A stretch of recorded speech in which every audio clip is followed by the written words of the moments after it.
Welcome to a special edition of Inside Censhare. Today I'm outside Censhare at Ecosphere Days 2018 and I'm joined by Theresa Regli. Welcome, Theresa. Thank you, Ian. Hello.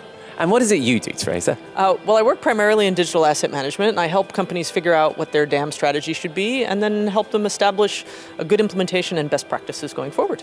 Excellent. And here at Ecosphere Days, you've just given a presentation, you just stepped off stage. Really enjoyed your presentation. What were the key takeaways you can share? Well, I talked about Arctic terns, butterflies, and data, and really it was about how to prepare assets for their journeys. So today we live in a world where assets have to find their way into many different other systems and to many different types of customers. So the key takeaway was really ensuring that you have the right systems and metadata in place to get their assets where they need to go. You made some great points about migration and about the amount of work people have to put into that. Yes, I think that people tend to underestimate migration.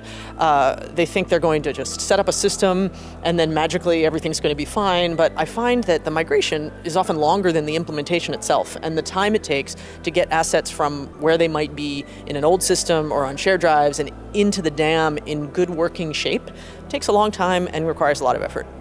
And I also liked one of the things you were suggesting, because you're not saying put everything into the new system, you were saying something else. What should we do? You have to decide what to leave behind. That's really important. A lot of times in the future, there's certain assets that are old. I was just talking with a client over email earlier, how they realized in their current dam only 20% of the assets have been used in the last year.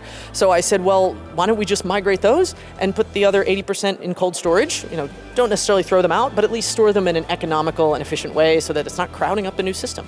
So that's important. So what was your term for that? I call it ROT, which is redundant, outdated, or trivial assets. And that's actually credit to Lisa Welchman, who's a longtime advisor in digital governance. It's her term. Oh, it is. I like Lisa. So credit where credit is due, always, yes. No, I like Lisa. And I heard somebody else repeat your term as well, so I think it's really going to take off. Oh, good. I'm glad. It's a great term, I think. So.